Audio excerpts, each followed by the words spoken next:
नमस्कार. ग्रंथसूक्त सत्र 8वे सूत्र पुस्तकांचं पुस्तक. पुस्तकांचं पुस्तक असं सूत्र धरून ग्रंथसूक्तचा हा भाग करत असताना जे पुस्तक अगदी अपरिहार्यपणे घ्यायलाच हवं असं पुस्तक म्हणजे सध्या वेगवेगळ्या अत्यंत चांगल्या आणि सकारात्मक अर्थाने गाजत असलेलं डॉक्टर अनुराग श्रीकांत लव्हेकर लिखित पुस्तक साद आणि दाद.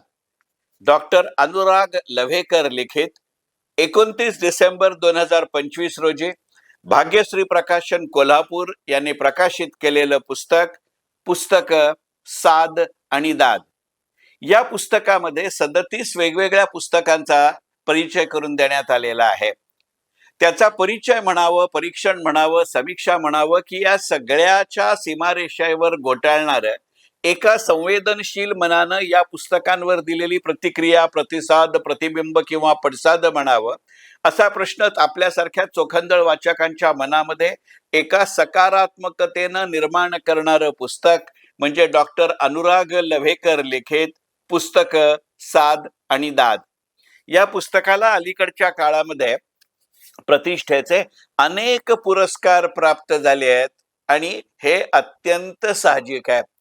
पेशानं, शिक्षणानं, पूर्णपणानं वैद्यकीय क्षेत्राशी संबंधित असलेलं, एकापेक्षा जास्त पदव्या असलेलं असं व्यक्तिमत्व म्हणजे डॉक्टर अनुराग लव्हेकर. अगदी अलीकडच्या काळामध्ये नांदेडचा अत्यंत प्रतिष्ठेचा पुरस्कार या पुस्तकाला प्राप्त झालेला आहे. या पुस्तकामध्ये वैद्यकशास्त्र किंवा विज्ञान या विषयावरच्या पुस्तकांचा किंवा मुद्द्यांचा समावेश नाही अशातला भाग नाही, पण अनेक विविध वेगवेगळ्या काळातल्या साहित्य प्रकारांशी संबंधित अशा पुस्तकांची चर्चा हे या पुस्तकाचं वैशिष्ट्य आहे. सुप्रसिद्ध लेखिका, अनुवादिका उमाताई कुलकर्णी यांची अत्यंत सुंदर अशी प्रस्तावना या पुस्तकाला लाभलेली आहे.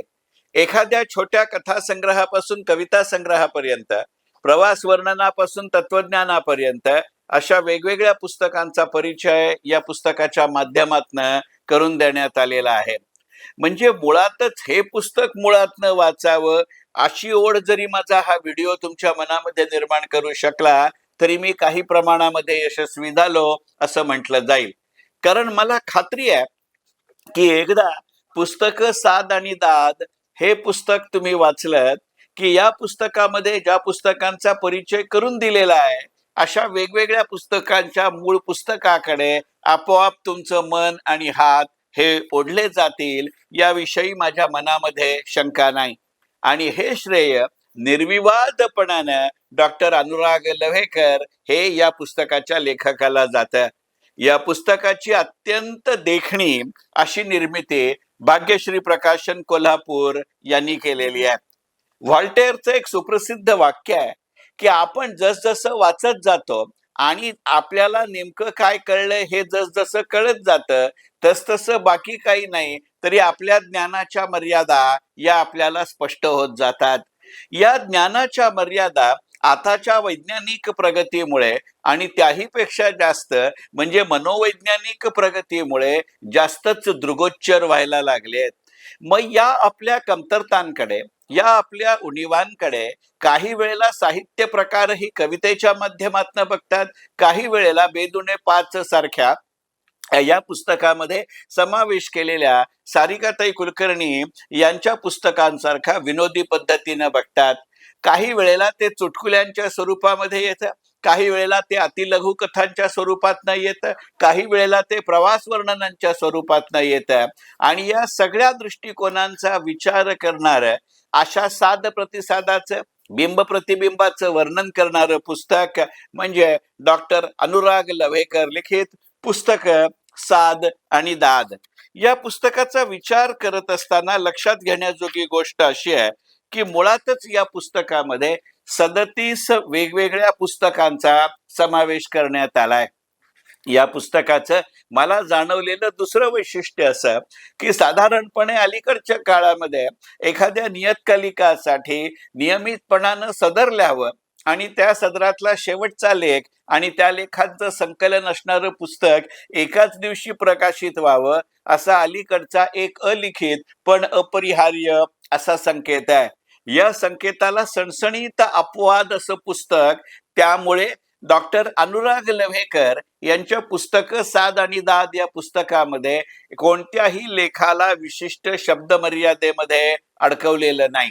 पण त्याच वेळेला जिथे ती संकल्पना संपते तिथे जाणीवपूर्वक अनावश्यकपणानं ती वाढवलेलीही नाही आणि ती खेचलेलीही नाही. हम्पी विजयनगर सारखं पुस्तक असेल, राजाधिराय कृष्णदेवराय सारखं पुस्तक असेल, अशा अनेक पुस्तकांचा मी मगाशी म्हटलं तसं 37 पुस्तकांचा परिचय या पुस्तकांमध्ये करून देण्यात आलाय. त्याच्यामध्ये मी वेगवेगळी क्षेत्र असली तरी ज्या क्षेत्राचा सगळ्यात जास्त प्रमाणात या पुस्तकांमध्ये परिचय करून देण्यात आलाय ते क्षेत्र आहे इतिहास. इतिहासाविषयी असं नेहमीच म्हटलं जातं की history not only repeats, it rhymes. आणि मला तर फार प्रामाणिकपणाने वाटतं, माझ्या या व्हिडिओच्या नियमित श्रोत्यांना, प्रेक्षकांना तुम्हाला माझं हे वाक्य माहिती आहे की मी नेहमी म्हणतो की history not only repeats and it rhymes, याच्याही पलीकडे जाणारा इतिहासाचा एक भाग असतो. आणि तो म्हणजे इतिहास कधीच एकमेकांना गुड बाय म्हणत नाही. इतिहास आपल्याला एकच सांगत असतं की जेव्हा वेळ आणि संधी मिळेल त्यावेळेला पुन्हा भेटू. पण अशी पुनरावृत्ती या पुस्तकाच्या परिचयामध्ये होत नाही, हे आवर्जून लक्षात घेतलं पाहिजे. अगदी इतिहास हे सूत्र धरून एकापेक्षा जास्त पुस्तकं कधी प्रवास वर्णनाच्या माध्यमातनं, कधी ऐतिहासिक कादंबरीच्या माध्यमातनं परिचयार्थ घेतलेल्या पुस्तकांमध्ये येत असली तरी त्या प्रत्येक पुस्तकाकडे डॉक्टर अनुराग लव्हेकर पुस्तकाचे लेखक किंवा त्यावेळचे पुस्तकाचे परिचय करते म्हणून वेगवेगळ्या दृष्टिकोनातून बघतात. आणि मग हे पाहत असताना तत्कालीन विषय, त्या विषयाचा काळ, त्या विषयाची भाषा याचा विचार जाणीवपूर्वक केला जातो, हे लक्षात घेतलं जातं.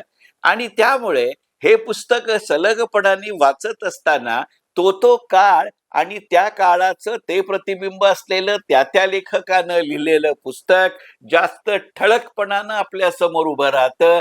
हे खरं सांगायचं म्हणजे हे या पुस्तकाचं वैशिष्ट्य आहे.